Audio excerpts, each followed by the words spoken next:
La raison pour laquelle je reste convaincu que ne devient pas chantre qui veut. Parce que dans le ciel, ce ministère était le plus proche du trône de Dieu. Vous n'avez pas dit même que c'était ce ministère-là qui sécurisait le trône de Dieu. N'est pas chantre celui qui sait chanter. Aujourd'hui, dans le milieu chrétien, beaucoup confondent les artistes chrétiens et les chantres de l'Éternel. Beaucoup confondent les artistes chrétiens qui font du gospel et les chantres de l'Éternel. Parce que beaucoup se font appeler chantres, mais ne sont pas des chantres, mais sont des artistes. Mais des artistes qui chantent Jésus. Parce que laissez-moi vous dire, à la vérité, un chantre ne peut pas venir danser dans le baptême. Parce qu'un chantre n'est pas là pour vous distraire. Un chantre est consacré pour rendre louange et adoration à Dieu. Quand lui il ouvre sa bouche pour chanter, c'est pour que Dieu seul soit réjoui. Un chantre a à peu près la même dimension qu'un homme de Dieu. Ça veut dire que aujourd'hui, lorsque nous venons même dans le milieu chrétien, nous voyons que les artistes chrétiens se sentent 2 fois plus importants que les chantres chrétiens. C'est que quand un artiste rentre tout à l'heure, même les chantres vont se sentir un peu inférieurs. C'est un artiste, il a la renommée. Avoir la renommée et puis avoir le sacerdoce, c'est 2 choses différentes. Parce que beaucoup chantent Jésus, mais beaucoup ne sont plus des adorateurs. Des fois, ils n'ont même pas une église où ils rendent culte. Tous les endroits où ils vont là-bas parce qu'ils auront un cachet. C'est pas des adorateurs, c'est des artistes. Ils ont un producteur, ils font de la promotion, ils font tout comme des artistes. Seulement que eux, ils chantent pas autre chose que Jésus. Mais c'est pas des chantres. Parce qu'un chant a des valeurs. Un chant est utilisé dans des combats. Mais un artiste ne peut pas faire combat. Lui-même, il est en danger. C'est pourquoi on apprend souvent que les artistes chrétiens de fois vont prêcher dans des pianos bas et tout ça. D'autres vont s'amuser en boîte de nuit et tout ça. Bah, c'est pas des chants. Celui qui a instauré les chantres s'appelle David. Sinon, avant ça, des gens chantaient. Mais celui qui a instauré l'ordre des chantres, c'est le prophète David. Et les chantres ont été pris de la tribu des Lévites. Là où on prend les hommes de Dieu. C'est de cette même tribu que David a pris des gens pour être des chantres.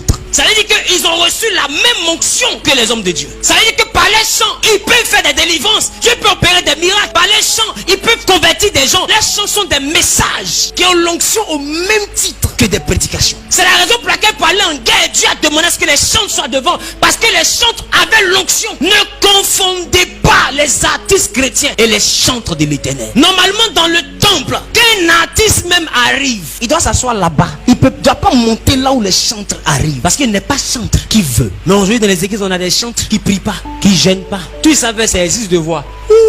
Et j'ai fait composition pour aller faire sortir cassette. C'est le chemin pour devenir artiste. Tu es un artiste gospel, mais tu n'es pas chantre. Le chantre, c'est son témoignage. Le chantre, c'est sa façon de vivre. On exige du chantre ce qu'on exige de l'homme de Dieu. Le chantre n'est pas qu'un simple chrétien. Le chantre est serviteur de Dieu au même titre qu'un prophète, qu'un pasteur, qu'un évangéliste, qu'un docteur. Mais dans l'église locale, ça veut dire que tu ne peux pas ne pas avoir d'assemblée ou adorer Dieu et puis être chantre. Le chantre, c'est un conducteur de louange. Mais dites-moi, les artistes, ils conduisent quelle louange? Peut-être qu'ils ont tant même pour un culte. C'est des gens du showbiz. Ils font du show et du business avec le nom de Jésus. Cette corporation a besoin d'entendre des choses. Parce que le chantre, il est sacré, c'est un sacerdoce royal. Il est outillé pour n'importe quel combat. Le chantre participe même à des délivrances. Le chantre de l'Éternel peut se mettre dans sa chambre en train d'adorer Dieu. Même sorcier ne peut pas dormir. Parce que le chantre n'est pas n'importe qui. Il détient l'arme la plus puissante que Dieu utilisait pour protéger son trône. Donc ça veut dire que le chantre a pour mission de protéger même le temple. Parce que le temple doit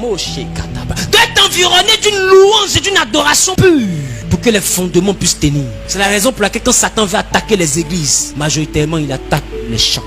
Parce que c'est un groupe qui est très sensible.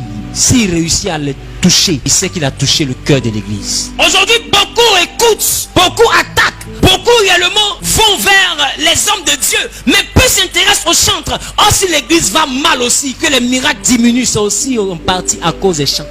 Et quand je dis chante, je dis instrumentiste. Quand je dis chante, je parle aussi des vocalistes. Donc savoir chanter et puis être chantre, c'est 2 choses différentes. Un chantre est consacré, il est mis à part. Pas les plaisantins que nous voyons dans les églises qui répondent. Tu es baf, tu n'es pas chantre. Un chantre a un style de vie conforme à la parole de Dieu. Mais quand tu regardes les chantres aujourd'hui, c'est la plus grande débauche qui puisse exister dans le temple de l'Éternel. C'est des gens qui se font manipuler dans tous les sens et avec même des empreintes encore sur leur corps viennent chanter Dieu. Oh, il y a empreinte, c'est le bras de l'homo sapiens numéro 2 ou bien c'est truc, mais si on va au FBI pour faire prélèvement d'empreintes, on trouve un bras comme ça, un peu vers la poitrine, le bras